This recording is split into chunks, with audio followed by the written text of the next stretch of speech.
Hello friends, UGC net knowledge point में आप सभी का स्वागत है। आज हम कर रहे हैं UGC net paper 2 public administration के चैप्टर वाइज, जो है एम लक्ष्मीकांत की बुक में से चैप्टर 6 पार्ट 2 प्रशासनिक प्रणालियाँ। आइए स्टार्ट करते हैं। चैनल पर नए हैं तो चैनल को जरूर सब्सक्राइब करें, लाइक एंड शेयर करें। और जिन बच्चों ने जून 2023 का एग्ज़ाम दिया था पब्लिक एडमिनिस्ट्रेशन का, वो आप अपना जो क्वेश्चन पेपर है वो पीडीएफ के माध्यम से हमें टेलीग्राम चैनल पे भेज सकते हैं। तो आइए स्टार्ट करते हैं। आज हम करेंगे अमेरिकी लोक सेवा। इसका इतिहास क्या है। संयुक्त राज्य अमेरिका लोक सेवा की संरक्षण प्रणाली यानी लूट प्रणाली के रूप में है परंपरागत गृह क्षेत्र रहा है। क्या कह रहा है कि जो संयुक्त राज्य अमेरिका है उसकी जो लोक सेवा की संरचना प्रणाली है परंपरागत गृह क्षेत्र में रहा है, यानी लूट प्रणाली के रूप में वो रहा है। सच तो यह है कि एक मानक के रूप में यह प्रणाली संयुक्त राज्य अमेरिका में ब्रिटेन से भी अधिक लंबे समय से मौजूद है। यानी ब्रिटेन में जितने जो लोक सेवा प्रणाली है उससे ज़्यादा समय से पहले अमेरिका में ये मौजूद है। अमेरिकी राष्ट्रपति प्रारंभ में सरकारी कामों के लिए आमतौर पर योग्य व्यक्तियों की नियुक्ति करते थे।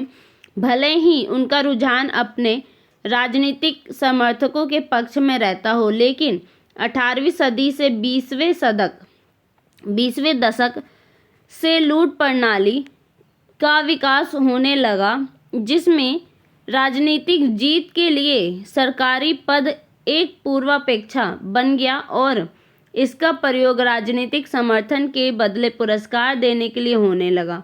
लूट प्रणाली की उत्पत्ति इस अभिव्यक्ति से होती है कि लूट का माल विजेता का।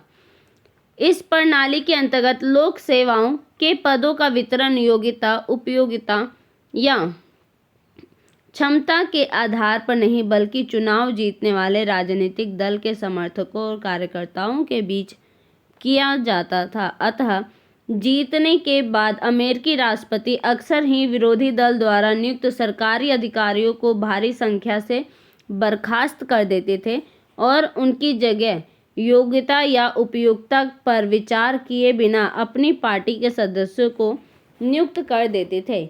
इस लूट प्रणाली की शुरुआत हालांकि पूर्ववर्ती राष्ट्रपतियों यानी वाशिंगटन, जेफरसन तथा एडम्स ने की थी, परंतु इसका सबसे अधिक प्रचलन राष्ट्रपति एंड्रयू जैक्सन के शासनकाल में हुआ था। यानी वहाँ पे क्या होते थे, जो राष्ट्रपति पहले जीत जाते थे वो अपने जो उनके नेताओं होते थे, अपनी पार्टी के जो सदस्य होते थे, उन्हीं में से उन्हें नियुक्त कर दिया जाता था। और जो विरोधी दल के होते थे, जैसे पुराने जो जीते हुए थे, अब न्यू सरकार आ गई तो वो राष्ट्रपति बन गए। अब दूसरी वाली सरकार के जो लोग होते थे उनको बर्खास्त कर उनकी जगह नए लोगों को नियुक्त कर दिया जाता था। वो भी किसके होते थे, यानी उनकी योग्यता के आधार पे नहीं, बस वो पार्टी के होने चाहिए, उसकी आधार पे नियुक्ति होती थी। कहाँ पे? अमेरिका में। लूट प्रणाली के जनक राष्ट्रपति जैक्सन ने 1829 में कहा था, सरकारी अधिकारियों के काम इतने सीधे और सरल हैं कि उनको करने के लिए बुद्धिमान लोग आसानी से योग्य साबित हो सकते हैं। लोगों के लगातार लंबे समय तक पद पर बने रहने से उनके अनुभव से हासिल होने वाले लाभ की अपेक्षा नुकसान ज़्यादा होता है। बहरहाल इस प्रणाली के चलते प्रशासन में भ्रष्टाचार, अकुशलता और पक्षपात का बोलबाला हो गया और सरकारी सेवाओं के मनोबल पर बुरा असर पड़ा। परिणाम स्वरूप प्रशासनिक सुधारों के लिए एक जन आंदोलन शुरू हो गया और 1881 में एक हताश बेरोजगार चार्ल्स गुएटे द्वारा राष्ट्रपति जेम्स गारफील्ड की हत्या किए जाने के बाद इसमें तेजी आ गई। योग्यता प्रणाली। राष्ट्रपति गारफील्ड की हत्या ने कांग्रेस के लिए 1883 में के लोक प्रशासन अधिनियम का रास्ता खोल दिया। इसको आमतौर पर सीनेटर जॉर्ज पेडलेटन के नाम पर जिन्होंने ये प्रस्ताव रखा था, पेडलेटन एक्ट ऑफ 1883 कहा जाता है।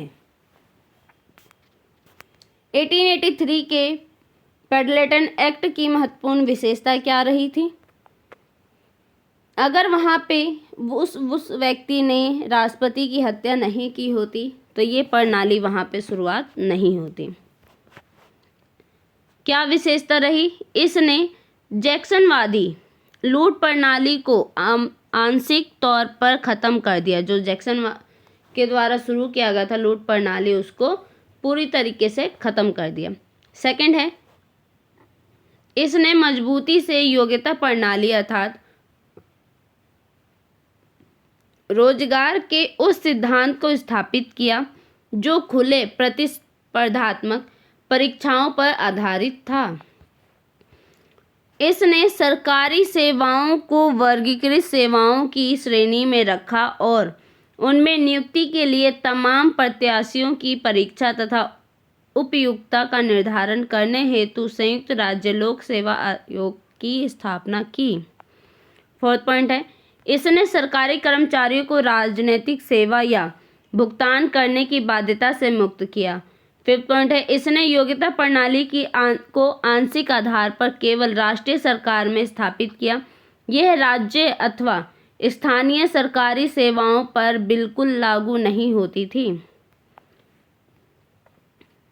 सिक्स पॉइंट है, इसने वर्गीकृत सेवाओं के अधीन संघीय पदों अर्थात राष्ट्रीय कर्मचारी के केवल 10% भाग को अर्थात लोक सेवा के उन पदों को ही रखा जो लोक सेवा आयोग के अंतर्गत आते थे और इन पदों को योग्यता सिद्धांत के आधार पर भरा गया।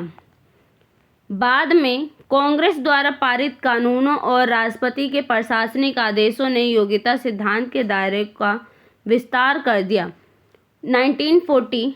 1940 के रैम्सपीक एक्ट ने राष्ट्रपति को संघीय सरकार की लगभग सभी सेवाओं को लोक सेवा प्रणाली के अधीन लाने का अधिकार दे दिया।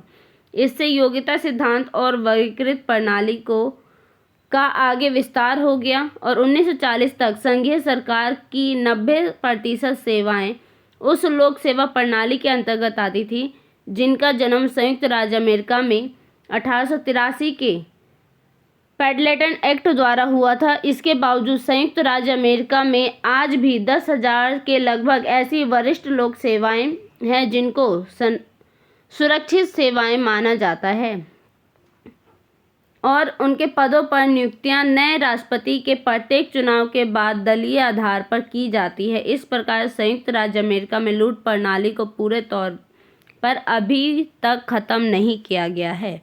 अभी क्या है, ये बाकी है। संयुक्त राज्य अमेरिका में लोक सेवाओं के विस्तार में जिन समितियों का आयोग की सिफारिशों का योगदान है वे हैं ब्राउनलो कमेटी कब आई थी? 1936 और 37 में। प्रथम हूवर आयोग कब आया था? 1949 में। और द्वितीय हूवर आयोग कब आया था? 1955 में। ये हूवर आयोग जो है ये पेपर में पूछ लिया जाता है, ये बहुत इम्पोर्टेंट है। अब है केंद्रीय कार्मिक एजेंसियां। 1978 तक संयुक्त राज्य अमेरिका में केंद्रीय कार्मिक एजेंसी केवल संयुक्त लोक सेवा आयोग थी, अतः संघीय लोक सेवा का प्रबंधन यही करती थी। इसमें सीनेट की स्वीकृति से राष्ट्रपति द्वारा नियुक्त 3 लोक सेवा आयुक्त होते थे। उनका कार्यकाल अनियत था और उनको राष्ट्रपति द्वारा अपनी इच्छा अनुसार पद से हटाया जा सकता था। पेडलेटन अधिनियम चाहता था कि आयोग को दलीय होना चाहिए। आयोग क्या होना चाहिए? दलीय होना चाहिए, अर्थात 2 आयुक्त एक पार्टी के हों और शेष 1 आयुक्त को दूसरी पार्टी का होना चाहिए। केंद्रीय कार्मिक एजेंसी के तौर पर इसने अनेक कार्य के लिए जिनका संबंध वर्गीकरण, भर्ती, पदोन्नति, प्रशिक्षण, वेतन और सेवा शर्तें, कार्मिक शोध इत्यादि से था। ये योग्यता प्रणाली के प्रशासन तथा निर्णय दोनों के प्रति उत्तरदायी था, लेकिन पाया गया कि यह कार्मिक मामलों में राष्ट्रपति को कर्मचारी सहायता प्रदान करने तथा पेडलेटन एक्ट द्वारा स्थापित योग्यता प्रणाली एवं बाद में अन्य कानूनों तथा प्रशासनिक आदेशों की सुरक्षा करने के मामलों में बहुत प्रभावी नहीं रहा। अतः 1978 के सिविल सर्विस रिफॉर्म एक्ट ने कब आई थी? सिविल सर्विस रिफॉर्म कब आई थी? 1978 में। एक्ट ने 3 सदस्यीय द्विदलीय संयुक्त राज्य लोक सेवा आयोग को समाप्त कर दिया। 3 अलग अलग और संविधान एजेंसियां की स्थापना की गई। कौन सी थी? कार्मिक प्रबंधन कार्यालय OPM, सेकंड है योग्यता प्रणाली संरक्षण बोर्ड MSPB और तीसरा है संघीय श्रम संबंध प्राधिकार। अब इसका जो है OPM, इसकी फुल फॉर्म पूछी जा सकती है office of personal management. MSPB का मेरिट सिस्टम प्रोटेक्शन बोर्ड और थर्ड है FLRA का फेडरल लेबर रिलेशंस अथॉरिटी का है। फर्स्ट पॉइंट क्या है? संयुक्त राज्य अमेरिका की केंद्रीय कार्मिक एजेंसी कार्मिक प्रबंधन कार्यालय है। क्या है? कार्मिक प्रबंधन कार्यालय है। यह संघीय लोक सेवा का प्रबंधन करती है और योग्यता प्रणाली के विकास की दिशा जो है वो क्या करती है? तय करती है। इसने उन तमाम कार्यों को जो अर्ध न्यायिक के अलावा भी है अपने हाथ में ले लिया जो पूर्ववर्ती संयुक्त राज्य लोक सेवा आयोग द्वारा किए जाते थे। इसके उत्तरदायित्वों में निम्न आते हैं। क्या क्या उत्तरदायित्व थे? कार्मिक नीतियों, नियमों तथा विनियमों का निर्माण करना, लोक सेवा परीक्षाओं की व्यवस्था करना, सरकारी कर्मचारियों की भर्ती एवं पदोन्नति करना, कर्मचारियों का विकास एवं प्रशिक्षण करना, कार्मिक छानबीन करना, कार्मिक कार्यक्रम आंकलन करना, सेवानिवृत्ति एवं जीवन बीमा कार्यक्रम की व्यवस्था करना, अन्य कार्मिक एजेंसियों का मार्गदर्शन करना। OPM का प्रमुख निर्देशक होता है। OPM का प्रमुख कौन होता है? निर्देशक। उसकी नियुक्ति सीनेट की स्वीकृति से राष्ट्रपति द्वारा की जाती है। किसकी स्वीकृति होनी चाहिए? सीनेट की, तभी राष्ट्रपति उसको नियुक्त कर सकता है। इसका कार्यकाल 4 वर्ष का होता है। कितने का होता है? 4 वर्ष का। सेकंड है योग्यता प्रणाली संरक्षण बोर्ड MSPB। पूर्ववर्ती संयुक्त राज्य लोक सेवा आयोग के अर्ध न्यायिक कार्यों को अपने हाथ में ले लिया। यह संघीय लोक सेवा योग्यता प्रणाली की पहली एजेंसी है और कर्मियों के दुरुपयोग तथा निषिद्ध कार्मिक गतिविधियों से संघीय कर्मचारियों की रक्षा करती है। बर्खास्तगी, निलंबन और पदोन्नति जैसी प्रतिकूल कार्यवाहियों के विरुद्ध ये संघीय कर्मचारियों की अपीलें सुनती है और फैसले सुनाती हैं। क्या करती है? उसकी जो अपील होती है वो सुनती भी है और उस पर फैसले भी सुनाती है। इसके पास अपने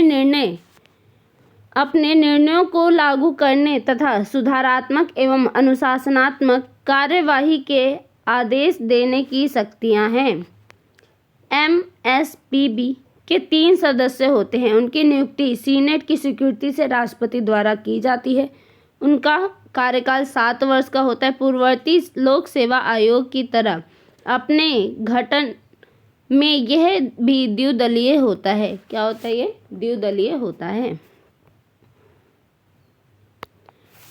MSPB के अंतर्गत एक विशेष सलाहकार कार्यालय यानी OSC का गठन किया गया था। यह एक स्वतंत्र खोजी अभियोजक एजेंसी की तरह काम करता है तथा के समक्ष मुकदमा भी लड़ता है। क्या करता है? एक एजेंसी की तरह भी काम करता है और उनके समक्ष मुकदमा भी लड़ता है। इसका मुख्य कार्य गैर कानूनी कार्मिक आचरणों, विशेषतया किसी प्रशासनिक एजेंसी के अव्यय, जालसाजी और भ्रष्टाचार की रिपोर्ट के पहले की कार्यवाही से कर्मचारियों की रक्षा करना है। इन कर्मचारियों को शोर मचाने वाला कहा जाता है और एजेंसी द्वारा किए गए दुरुपयोग के मामले में रिपोर्ट के लिए हर प्रकार के बदली की कार्यवाही से इनको सुरक्षा प्रदान की जाती है। थर्ड है संघीय श्रम संबंध प्राधिकरण यानी FLRA की स्थापना संघीय श्रम प्रबंधन संबंधों में केंद्रित नीति निर्माण क्रियाकलापों को एकत्रित करने के लिए की गई थी। इसका निर्माण किसके लिए किया गया था? जो नीति निर्माण के कार्यक्रम है, जो कार्य है, उसको करने के लिए इसका निर्माण किया गया था। यह 1970 के सिविल सर्विस रिफॉर्म एक्ट लोक सुधार अधिनियम 1978 के प्रावधानों के अंतर्गत संघीय सेवा श्रम प्रबंधन संबंधों को प्रशासित करता है। FLRA में 3 सदस्य होते हैं। कितने सदस्य होते हैं? 3, जिनकी नियुक्ति सीनेट की स्वीकृति से राष्ट्रपति द्वारा की जाती है। इसका कार्यकाल 5 वर्ष का होता है। इसका कार्यकाल कितने वर्ष का होता है? 5 वर्ष का। FLRA के अंतर्गत 2 अन्य संस्थाएं भी होती है, महासलाहकार कार्यालय यानी office of general council OGC और संघीय सेवा गतिरोध panel federal service impress panel OGC का काम अनुचित श्रम आचरणों की खोज करना तथा दोषियों पर मुकदमा चलाना है। FSIP सेवा योजक एजेंसियों और यूनियनों के बीच समझौता वार्ताओं में आए गतिरोधों को समाप्त करने में सहायता करता है। 4th पॉइंट है 1978 में लोक सेवा सुधार अधिनियम के द्वारा गठित उपरोक्त 3 एजेंसियों के अंतर्गत एक अन्य स्वतंत्र कार्मिक एजेंसियां भी हैं जिसे समान रोजगार अवसर आयोग यानी equal employment opportunity commission EEOC कहा जाता है। इसकी स्थापना नागरिक अधिकार अधिनियम द्वारा 1964 में की गई थी और 1978 में संघीय रोजगार को इसके अधिकार क्षेत्र में रख दिया गया था। यह सरकारी तथा निजी रोजगार दोनों क्षेत्रों में नस्ल, रंग, धर्म, लिंग, राष्ट्रीय मूल और अक्षमता या आयु पर आधारित भेदभाव को दूर करता है। 1978 में पूर्ववर्ती लोक सेवा आयोग के कार्यों को EEOC सौंप दिया गया था, यानी EEOC को क्या किया था? सौंप दिया गया था। इसके 5 सदस्य होते हैं। 5 वर्ष के कार्यकाल के लिए इनकी नियुक्ति सीनेट की स्वीकृति से राष्ट्रपति द्वारा की जाती है। वर्गीकरण ब्रिटेन, फ्रांस और भारत में प्रचलित पद श्रेणी वर्गीकरण के विपरीत संयुक्त राज्य अमेरिका में पद स्थिति वर्गीकरण प्रणाली प्रचलित है। वर्गीकरण की इस अमेरिकी प्रणाली के अंतर्गत लोक सेवा पदों का वर्गीकरण कार्यों, उत्तरदायित्व और योग्यता के आधार पर होता है। संयुक्त राज्य अमेरिका में पहला संघीय वर्गीकरण कार्यक्रम 1923 यानी 1923 के वर्गीकरण अधिनियम द्वारा तैयार किया गया था। इसमें श्रेणियों, योग्यताओं तथा वेतनों को परिभाषित किया गया था। 1949 में इस अधिनियम में संशोधन किया गया था। 1949 के संशोधित वर्गीकरण अधिनियम ने संयुक्त राज्य अमेरिका के संघीय कर्मचारियों का वर्गीकरण निम्न 5 सेवाओं में किया। पहला है पेशेवर और वैज्ञानिक, सेकंड है उप पेशेवर और उप वैज्ञानिक, थर्ड है लिपिक, प्रशासनिक एवं वित्तीय, फोर्थ है अभिरक्षक और फिफ्थ है यांत्रिक। रोजगार तथा वेतनमानों के आधार पर संघीय कार्मिकों को 18 सामान्य अनुसूचित श्रेणियों यानी GS1 और GS18 तक के समूहों में रखा गया था। GS16 से GS18 तक अधिश्रेणियां हैं जिनमें प्रबंधकीय कार्य करने वाले सर्वोच्च स्तर के लोक प्रशासक आते हैं। ब्रिटिश प्रशासन वर्ग के पेशेवरों, नौसिखियों के विपरीत इन सर्वोच्च श्रेणियों के सदस्य पेशेवर विशेषज्ञता में दक्ष होते हैं। ये पेशेवर विशिष्ट वर्ग वरिष्ठ कार्यकारी सेवा यानी सीनियर एग्जीक्यूटिव सर्विस SES के अंग हैं। SES का गठन 1978 के लोक सेवा सुधार अधिनियम के द्वारा किया गया था। इसकी सिफारिश 1955 के द्वितीय हूवर आयोग ने की थी। इसने अपना काम 1979 से करना शुरू कर दिया था। ये विशेषज्ञों तथा सामान्यों यानी जर्नलिस्ट दोनों तरह के पेशेवरों का मिश्रण है और इसमें सामान्य योग्यता प्रणाली के बाहर के प्रबंधकों का एक विशिष्ट वर्ग होता है। इसके अंतर्गत वरिष्ठ नीति निर्माता तथा पर्यवेक्षी कार्यकारी शाखा के लगभग 9000 ऐसे पद आते हैं जो पहले वर्गीकृत सेवा के प्रवर्ग में थे। ये प्रतिस्पर्धात्मक सेवा यानी वर्गीकृत सेवा की बजाय वर्जित सेवा के प्रवर्ग में आते हैं।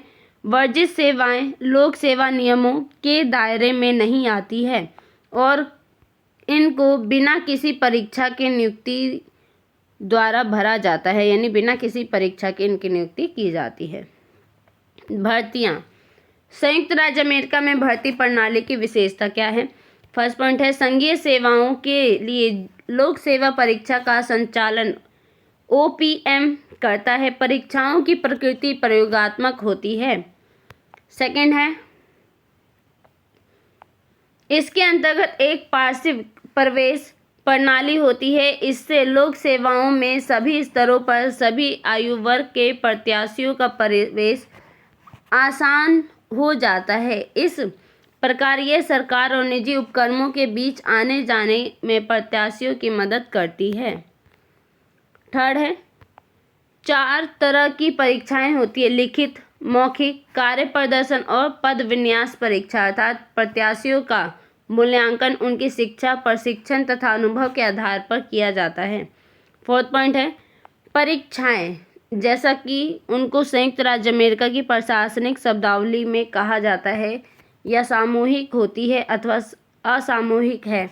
सामूहिक परीक्षाओं के मामले में प्रत्याशियों की परख बड़े बड़े समूहों में एक साथ किसी नियत स्थान पर की जाती है। यह लिखित परीक्षा होती है और इसका उपयोग लिपिक प्रकृति के पदों को भरने के लिए किया जाता है। असामूहिक परीक्षा के मामले में प्रत्याशियों की परख व्यक्ति तथा पृथक रूप से अलग की जाती है। इसमें कोई औपचारिक परीक्षा नहीं होती और साक्षात्कार एवं प्रमाण परीक्षण के द्वारा चयन किया जाता है। इस पद्धति का उपयोग उच्च पदों को भरने के लिए होता था या होता है। फिफ्थ पॉइंट है संयुक्त राज्य अमेरिका में 2 परीक्षा हैं: संघीय सेवा प्रवेश परीक्षा और दूसरा क्या है? पेशेवर तथा प्रशासनिक कैरियर परीक्षा। 6 पॉइंट है लोक सेवा के लिए कोई निश्चित शैक्षणिक योग्यता निश्चित नहीं की गई है। जो कोई भी प्रतिस्पर्धात्मक परीक्षा में सफल हो जाता है वह लोक सेवा में प्रवेश पा सकता है, परंतु आवासीय योग्यता को पूरा करना आवश्यक है। 7 पॉइंट है पद विशेष के लिए परीक्षा में सफल होने वाले प्रत्याशियों को उनकी श्रेणियों के क्रम में एक सूची में रखा जाता है, परंतु अनुभवी, वयोवृद्धों, विकलांग, वयोवृद्धों तथा इनके कुछ आश्रित मूल्यांकन में क्रमशः 5 और 10 अतिरिक्त अंक दिए जाते हैं। 8 पॉइंट है किसी संघीय एजेंसी में जगह खाली होने पर नियोजन अधिकारी के लिए आवश्यक है कि इस जगह को वह उन 3 में से एक व्यक्ति से भरे जो इस काम के लिए योग्यता की सूची में दर्ज है। नेक्स्ट है प्रशिक्षण। प्रशिक्षण कैसे होता था इनका? संयुक्त राज्य अमेरिका में प्रवेश पूर्व तथा सेवाकालीन दोनों प्रकार की प्रशिक्षण प्रणालियों का विकास हुआ है। प्रवेश पूर्व प्रशिक्षण 2 प्रकार का होता है: अंतरंग प्रशिक्षण यानी इंटर्नशिप और प्रशिक्षुता यानी अप्रेंटिसशिप। अंतरंग प्रशिक्षण का सरोकार प्रशासनिक एवं व्यावसायिक कार्य से है, जबकि प्रशिक्षु का सरोकार व्यापार या शिल्प कौशल से है। प्रशिक्षण का कार्य कार्मिक प्रबंधन कार्यालय यानी OPM, संघीय एजेंसियों, विश्वविद्यालयों तथा विशेषज्ञता प्राप्त संस्थानों द्वारा किया जाता है। इन प्रशिक्षण कार्यक्रमों की निगरानी और समन्वय का संपूर्ण उत्तरदायित्व OPM का है। संघीय एजेंसियां अपने कर्मचारियों को विशेष और सामान्य प्रशिक्षण देती है। गैर सरकारी कार्मिकों को सेवा के दौरान प्रशिक्षण देने में विश्वविद्यालय महत्वपूर्ण भूमिका अदा करते हैं।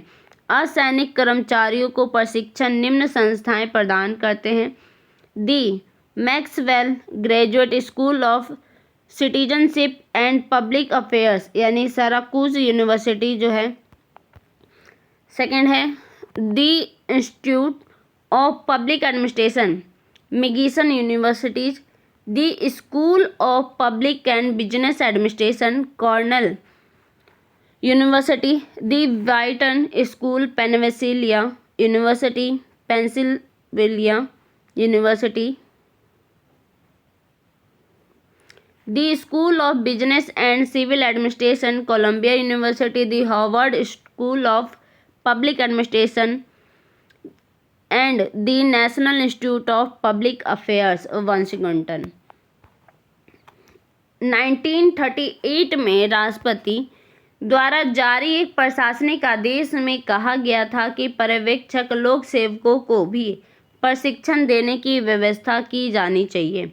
प्रथम हूवर आयोग जो था 1949 में तथा द्वितीय हूवर आयोग 1955 ने नागरिक कर्मचारियों के लिए प्रशिक्षण कार्यक्रम के महत्व पर जोर दिया था। 1955 में पूर्ववर्ती संयुक्त राज्य लोक सेवा आयोग के अध्यक्ष ने प्रशिक्षण के महत्व पर एक नीति वक्तव्य जारी किया था, परंतु संयुक्त राज्य अमेरिका में प्रशिक्षण के क्षेत्र में सबसे महत्वपूर्ण घटना 1958 में घटी थी। उस वर्ष क्या हुआ था? उस वर्ष कांग्रेस ने सरकारी कर्मचारी प्रशिक्षण अधिनियम पारित किया था। उस अधिनियम ने सरकारी एजेंसियों को अपने कर्मचारियों के प्रशिक्षण पर पैसा खर्च करने का अधिकार दिया था। उसने तय किया था कि अपने कर्मचारियों के प्रशिक्षण पर कोई भी संघीय एजेंसी अपने बजट का 1% से अधिक खर्च नहीं कर सकती है और कोई भी कर्मचारी उस प्रशिक्षण पाठ्यक्रम में भाग नहीं ले सकता जिसकी अवधि 1 साल से ऊपर हो। कर्मचारियों के प्रशिक्षण के लिए इस अधिनियम ने एजेंसियों को बाहरी संस्थाओं का उपयोग करने का भी अधिकार दे दिया कि वो बाहरी जो संस्थाएं होती हैं यानी जो बाहर के इंस्टीट्यूट होते हैं उनके हाथ में भी अधिकार दे दिया था। संयुक्त राज्य अमेरिका में प्रशिक्षण की एक महत्वपूर्ण विशिष्टता अंतर एजेंसी पुनः प्रतिपूर्ति प्रशिक्षण है, जिसकी व्यवस्था कार्मिक प्रबंधन कार्यालय यानी OPM करता है।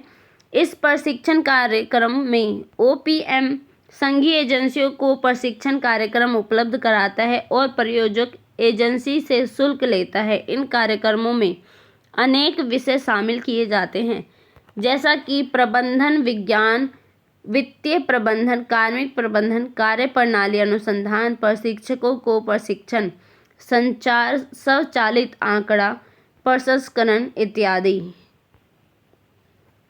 पदोन्नति कैसे होती है?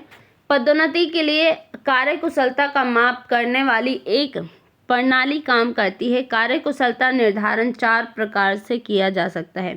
पहला है उत्पादन अभिलेख प्रणाली, प्रोडक्शन रिकॉर्ड सिस्टम से। सेकंड है विशेषता निर्धारण प्रणाली, आलेखी निर्धारण माप प्रणाली, रेटिंग सिस्टम या graphic rating scale system. Third है सामान्य लाभांश प्रणाली, ठोस साक्ष्य रिपोर्ट प्रणाली, ऑर्डिनरी लाभांश system, substanding evidence report systems. Fourth है व्यक्तित्व तालिका निर्धारण की विश्लेषणात्मक परीक्षण सूची प्रणाली या प्रोबस्ट प्रणाली, personality inventory system, analytical check test system of rating और प्रोबस्ट सिस्टम। वेतन एवं सेवा शर्तें। इस संबंध में निम्नलिखित बिंदुओं पर ध्यान दिया जा सकता है। प्रथम है, संयुक्त राज्य अमेरिका में रोजगार की प्रकृति पर आधारित अन्य वेतन योजनाएं हैं। प्रत्येक योजना में कई श्रेणियां अर्थात स्तर हैं और प्रत्येक श्रेणी में अनेक वेतन क्रम हैं। वेतन प्रशासन का कार्य कार्मिक प्रबंधन कार्यालय और श्रम सांख्यिकी ब्यूरो करते हैं। सेकंड है, लोक सेवकों को वेतन क्षतिपूर्ति के अतिरिक्त अनेक प्रकार के भत्ते भी दिए जाते हैं जो प्रचलित मूल्य सूचांक पर आधारित होते हैं। थर्ड है, लोक सेवकों को किसी भी सेवा संगठन का सदस्य बनने का अधिकार दिया जाता है। इस अधिकार को 1912 का लॉयड लॉ फॉलेट अधिनियम प्रशासित करता है। संघीय लोक सेवकों द्वारा श्रमिक संगठन बनाने तथा सामूहिक सौदेबाजी करने के अधिकारों की पुष्टि 1978 का लोक सेवा सुधार अधिनियम भी करता है। संघीय कर्मचारियों की महत्वपूर्ण यूनियनें हैं American federation of government employees, national federation of government employees और national association of government employees. Fourth point है, लोक सेवकों को हड़ताल का अधिकार प्राप्त नहीं है। 1947 के टैफ्ट हॉर्टले अधिनियम यानी लेबर मैनेजमेंट रिलेशन एक्ट ने उनको यह अधिकार देना स्वीकार नहीं किया था। यह अधिनियम 1935 के वैगनर अधिनियम अर्थात नेशनल लेबर रिलेशन एक्ट का एक प्रमुख पुनरीक्षण है। 1978 का लोक सेवा सुधार अधिनियम भी हड़ताल, धरना या धीमे काम पर रोक लगाता है जिनसे सरकारी कार्य चलाना जो चालन होता है वो बाधित होता है। फिफ्थ पॉइंट है, चुनाव में मतदान करने और अभिव्यक्ति के अधिकार के अलावा संयुक्त राज्य अमेरिका में लोक सेवकों को कोई अन्य राजनीतिक अधिकार प्राप्त नहीं है। यह राजनीतिक अधिकार पूरी तरह से प्रतिबंधित है। 1939 के प्रथम है अधिनियम यानी जो राजनीतिक गतिविधि अधिनियम है, अधिनियम द्वारा जहां संघीय कर्मचारियों की राजनीतिक गतिविधियों को सीमित किया गया था, वहीं 1940 के द्वितीय है अधिनियम ने इसी तरह के प्रतिबंध राज्य और स्थानीय कर्मचारी पर भी थोप दिए थे। इस दूसरे अधिनियम को 1974 में निरस्त कर दिया गया था। ये जो सेकंड अधिनियम 1940 में किया गया था, इसको 1974 में यानी 1974 में निरस्त कर दिया था, ख़त्म कर दिया था। 6 पॉइंट है, लोक सेवकों की सेवानिवृत्ति की आयु 65 से 70 वर्ष है। 1920 में सेवानिवृत्ति अधिनियम 1930 से 56 में संशोधित न केवल लोक सेवकों के लिए पेंशन पद्धति की व्यवस्था की थी, जो ये आपकी आई थी 1920 में सेवानिवृत्ति अधिनियम। इसने क्या किया था, जो 1930 से 56 में संशोधित किया गया था। कब किया गया था? 1930 से 56 में। इसमें क्या कहा गया था कि जो लोग सेवानिवृत्ति होते हैं उनको क्या दिया जाना चाहिए, पेंशन पद्धति चालू होनी चाहिए, इसकी व्यवस्था की थी, पेंशन चालू करवाया गया था। नेक्स्ट है अमेरिकी बजट प्रणाली।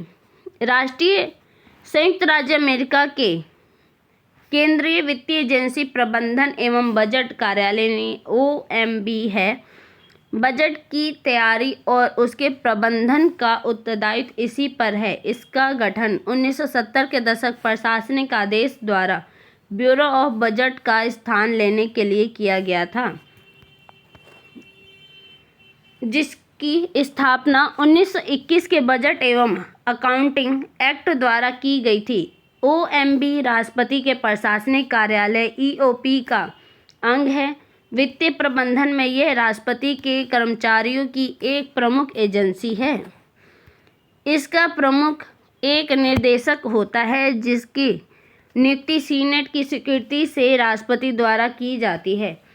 संयुक्त राज्य अमेरिका में कोषागार विभाग भी है। इसका सरोकार बजटीय नियंत्रण से नहीं बल्कि सार्वजनिक कोष के संरक्षण से है। इस तरह अमेरिकी कोषागार भारतीय वित्त मंत्रालय या ब्रिटिश कोषागार से भिन्न है, जिनका संबंध सार्वजनिक कोष के संरक्षण तथा बजटीय नियंत्रण दोनों से होता है। यह 1789 में स्थापित मूल विभागों में से एक है। इसका प्रमुख मंत्रिमंडल दर्जे का सचिव होता है। जो इसका प्रमुख क्या होता है, उस मंत्रिमंडल का सचिव होता है।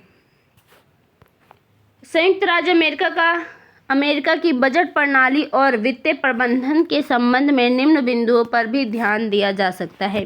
कौन कौन सी बिंदु है? फर्स्ट पॉइंट है, भारत के विपरीत संयुक्त राज्य अमेरिका में एकल बजट प्रणाली है, अर्थात सारे विभागों के लिए एक ही बजट है। यहाँ जो संयुक्त राज्य अमेरिका, यहाँ पे अलग अलग बजट प्रणाली नहीं है, एक ही है।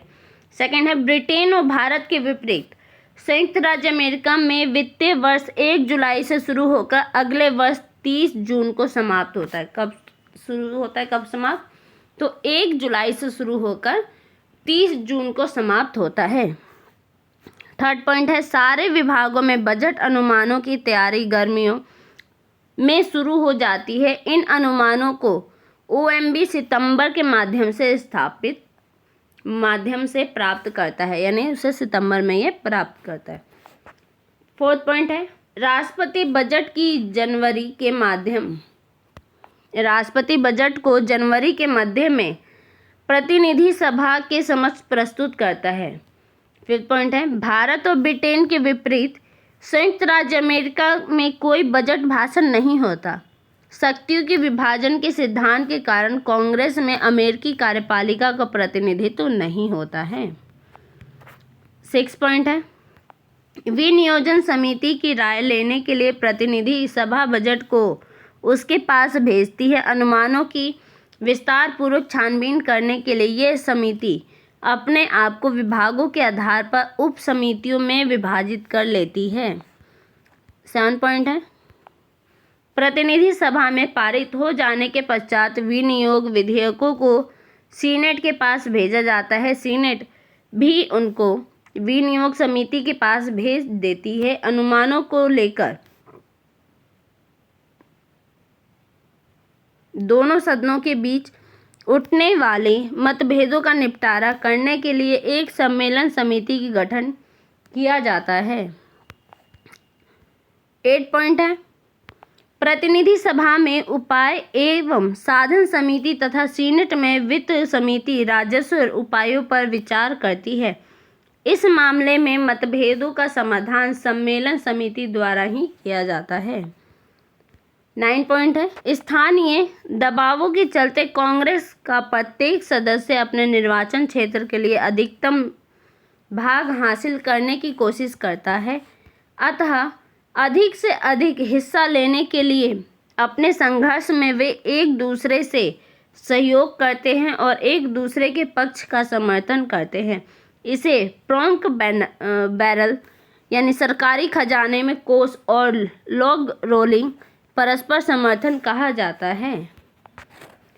इसको विभागों द्वारा तैयार और OMB द्वारा समेकित बजट अनुमान गड़बड़ा कर सकते हैं। अमेरिका की बजट संबंधी प्रक्रिया की ये विलक्षण विशिष्टता है। भारतीय अथवा ब्रिटिश संसद के विपरीत अमेरिकी कांग्रेस अनुमानों को न केवल स्वीकार, अस्वीकार या कम कर सकती है, बल्कि इसको बढ़ा भी सकती है।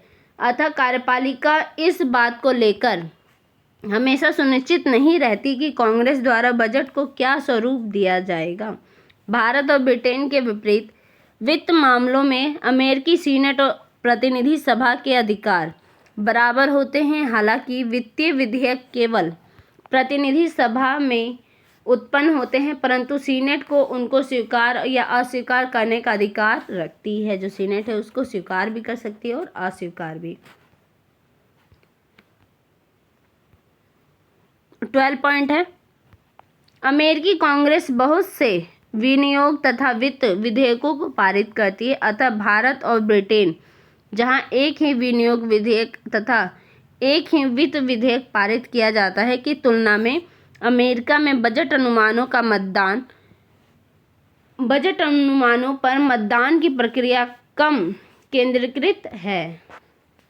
13 पॉइंट है, दोनों सदनों में पारित हो जाने की पश्चात विनियोग विधेयकों द्वारा वित्त विधेयकों को राष्ट्रपति के पास भेजा जाता है, जो आमतौर पर उन पर हस्ताक्षर कर देता है।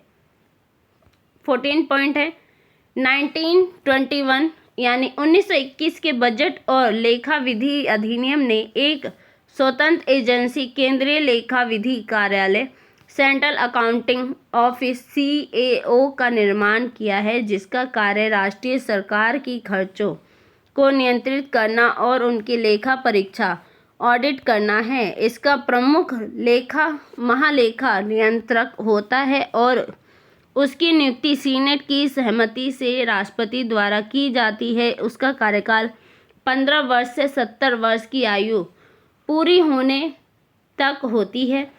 वह दूसरी बार इस पद पर नियुक्त होने का पात्र नहीं होता, यानी अगर वो एक बार इस पद पर नियुक्त हो गया, दूसरी बार उस पद पर नियुक्त नहीं हो सकता। उसे केवल महाभियोग तथा कांग्रेस के संयुक्त प्रस्ताव द्वारा ही हटाया जा सकता है। वह कांग्रेस का सहायक या अभिकर्ता होता है। वह विभागों द्वारा किए गए खर्चों को अस्वीकार करने का अधिकार रखता है। उसे कार्यपालिका के नियंत्रण से व्यापक स्वतंत्रता प्राप्त है। अमेरिकी स्थानीय सरकार, वहाँ की लोकल गवर्नमेंट कैसी है? अमेरिकी संविधान में एक संघीय राज्य की व्यवस्था की गई है, जिसमें राष्ट्रीय अर्थात संघीय और राज्य सरकारों के बीच शक्तियों का विभाजन है। स्थानीय सरकार राज्य का विषयक है।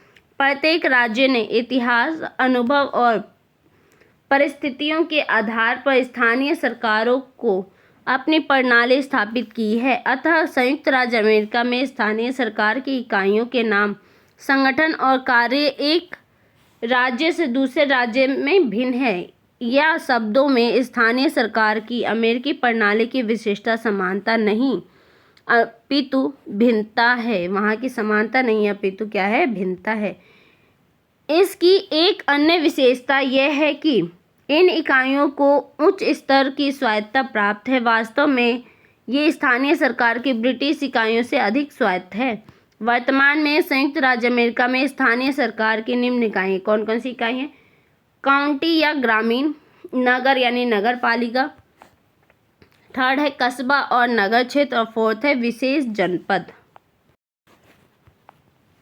स्थानीय सरकार के उद्देश्य के लिए संयुक्त राज्य अमेरिका के संघीय गणराज्य का प्रत्येक राज्य अनेक काउंटी क्षेत्रों में विभक्त है। प्रत्येक काउंटी क्षेत्र अनेक शहरों और कस्बों और नगर क्षेत्रों में विभाजित किया गया है। इसके साथ साथ अनेक विशेष जनपद है, जिसका संबंध विशेष प्रकार के कार्यों से है। वर्तमान में लगभग 3000 काउंटी क्षेत्र, 18,000 नगर और 17,000 कस्बे और नगर क्षेत्र तथा 40,000 विशेष जनपद है। कहाँ पे? अमेरिका में। काउंटी क्या है? प्रादेशिक यानी भूप्रादेशिक रूप से काउंटी संयुक्त राज्य अमेरिका में स्थानीय शासन की सबसे बड़ी इकाई है। क्या है वो? वहाँ की जो स्थानीय शासन है उसकी सबसे बड़ी इकाई है। स्थानीय शासन की क्या है? सबसे बड़ी इकाई क्या है? काउंटी। काउंटी राज्य सरकार के एजेंसियों के रूप में कार्य करती है। ये स्थानीय शासन की इकाइयों होने के साथ साथ राज्यों के उप जिलों के रूप में भी कार्य करती है। प्रत्येक राज्य में काउंटी क्षेत्रों का संगठन, शक्तियाँ एवं कार्य अलग अलग हैं। आमतौर पर काउंटी क्षेत्र निम्नलिखित कार्य करते हैं। फर्स्ट, कानून लागू करना। सेकंड है न्याय व्यवस्था। थर्ड है सड़कों और रोजगार मार्ग का निर्माण करना। फोर्थ है जन कल्याण और सार्वजनिक सुविधाएं प्रदान करना। कृषि और सहकारिता विस्तार करना। शिक्षा प्रदान करना। स्वास्थ्य एवं सफाई करवाना और नियोजन और परिक्षेत्र निर्माण करना। प्रत्येक काउंटी क्षेत्र के प्रबंध निकाय के रूप में इसका एक काउंटी क्षेत्र बोर्ड होता है। इसको भिन्न भिन्न नामों से जाना जाता है, जैसे board of commissioners, board of supervisors, county court, police jury. प्रत्येक निकाय में 4 से लेकर 50 तक सदस्य होते हैं, जिनका निर्वाचन 2 से 4 वर्षों के लिए प्रत्यक्ष किया जाता है।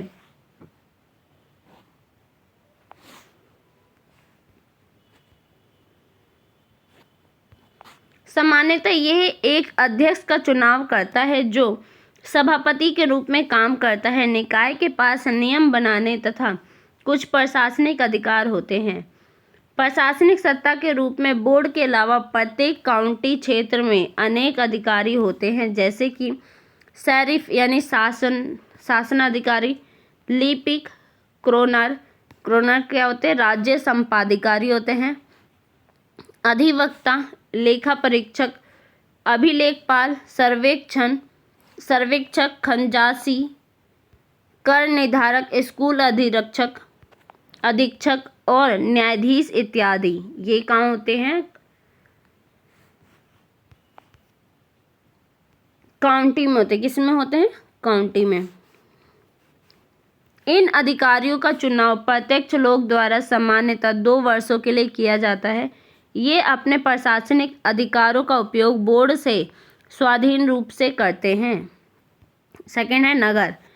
नगर शहरी स्थानीय स्वायत्त शासन की एक इकाई है। इसे नगर पालिका के रूप में स्थापित किया जाता है। इसकी तुलना ब्रिटेन के बोरो यानी नगर से की जाती है। इसका एक अधिकार पत्र अर्थात बुनियादी कानून होता है, जो इसके संगठन, अधिकारों तथा कार्यों को परिभाषित करता है। शहर की यह अधिकतर पत्र राज्य विधायिका द्वारा विशेष अधिनियम अर्थात सामान्य कानूनों के अंतर्गत दिया जाता है। नगर पालिका स्वशासन के अंतर्गत कोई शहर अपना अधिकार पत्र खुद भी प्राप्त कर सकता है, यानी खुद भी उसे क्या कर सकता है? तैयार कर सकता है। विधायिका और कार्यपालिका अंगों के बीच के संबंधों के आधार पर नगरों का वर्गीकरण निम्न 3 रूप में किया जाता है। कैसे? महापौर यानी महापौर परिषद योजना, सेकंड है आयोग योजना और थर्ड है नगर प्रबंधक योजना के तौर पर। महापौर क्या है? संयुक्त राज्य अमेरिका में नगर प्रशासन का यह सबसे पुराना और सबसे प्रचलित रूप है। स्थानीय सरकार के इस रूप का उपयोग आधे से अधिक नगर करते हैं। इस योजना के अंतर्गत महापौर का निर्वाचन प्रत्यक्ष होता है। यह महापौर के मुख्य कार्यकारी प्रशासक के रूप में स्वाधीन रूप से काम करता है। विधायी निकाय के तौर पर काम करने के लिए नगर परिषद का चुनाव अलग से किया जाता है। नगर सरकार की प्रणाली में महापौर की स्थिति के आधार पर इस योजना को 2 भिन्न योजनाओं अर्थात व्यवस्थाओं, महापौर व्यवस्था और अशक्त महापौर व्यवस्था में उप विभाजित कर दिया गया है, यानी 2 हिस्सों में बांट दिया है। सशक्त महापौर व्यवस्था क्या है? इस व्यवस्था के अंतर्गत महापौर को संपूर्ण प्रशासनिक अधिकार होते हैं और वह नगर के पूरे प्रशासन को नियंत्रित करता है। नगर परिषद की स्वीकृति लिए बिना वह विभागों के प्रमुखों की नियुक्ति कर सकता है और उसको हटा भी सकता है। वह परिषद द्वारा पारित किसी भी अध्यादेश को वीटो कर सकता है। नगर बजट की तैयारी के संबंध में उससे व्यापक अधिकार प्राप्त होता है। अशक्त महापौर व्यवस्था क्या है? इस व्यवस्था के अंतर्गत महापौर के प्रशासनिक अधिकार सीमित होते हैं और नगर प्रशासन पर उसका लगभग कोई नियंत्रण नहीं होता। प्रशासन चलाने के लिए विभाग प्रमुखों का निर्वाचन सीधे जनता द्वारा किया जाता है। नियुक्तियां तथा हटाने के मामले में महापौर के अधिकार सीमित होते हैं। विभिन्न अधिकारियों की नियुक्ति केवल नगर परिषद द्वारा की जाती है। महापौर का वीटो करने का अधिकार कमजोर होता है, अर्थात परिषद के बहुमत द्वारा निरस्त किया जा सकता है। बजट तैयार करने तथा प्रशासन के मामलों में परिषद सीधे भाग लेती है, अतः नगर सरकार की इस व्यवस्था में परिषद प्रधान होती है। नेक्स्ट है आयोग योजना यानी कमीशन प्लान। इस प्रकार की नगर सरकार के अंतर्गत विधायी एवं प्रशासनिक अधिकार एक ही निकाय में केंद्रित होते हैं, जिसे आयोग कहा जाता है। शासी निकाय में 3 से 4 सदस्य होते हैं, जिनको आयुक्त यानी कमिश्नर कहा जाता है। इसका चुनाव सीधे सीधे जनता द्वारा 2 से 6 वर्ष के लिए किया जाता है। आयुक्तों को दोहरी जिम्मेदारियां होती है, यानी सामूहिक और व्यक्तिगत।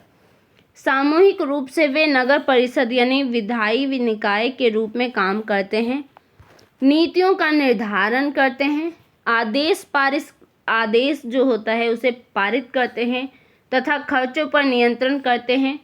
व्यक्तिगत तौर पे ये क्या था, सामूहिक तौर पे क्या क्या करते हैं। अब व्यक्तिगत तौर पे वे नगर सरकार के प्रशासनिक विभागों यानी सार्वजनिक निर्माण, जन सुरक्षा और वित्त के प्रमुखों के रूप में काम करते हैं।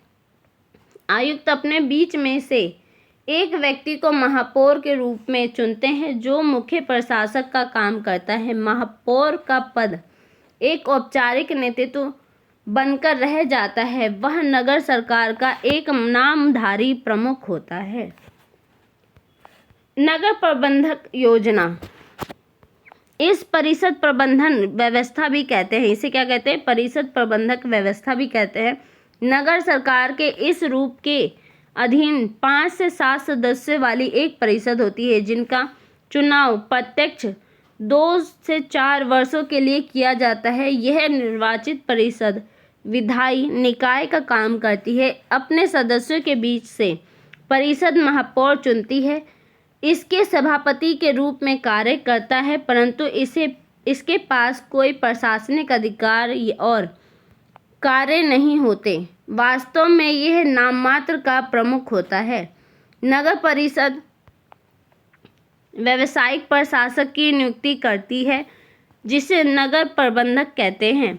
यह नगर सरकार की प्रमुख प्रशासक के रूप में काम करता है। यह परिषद के प्रति उत्तरदायी नहीं होता, उसकी सहमति प्राप्त होने तक काम करता रहता है। परिषद अध्यादेशों और नीतियों को लागू करने में यह परिषद के एजेंट के रूप में काम करता है।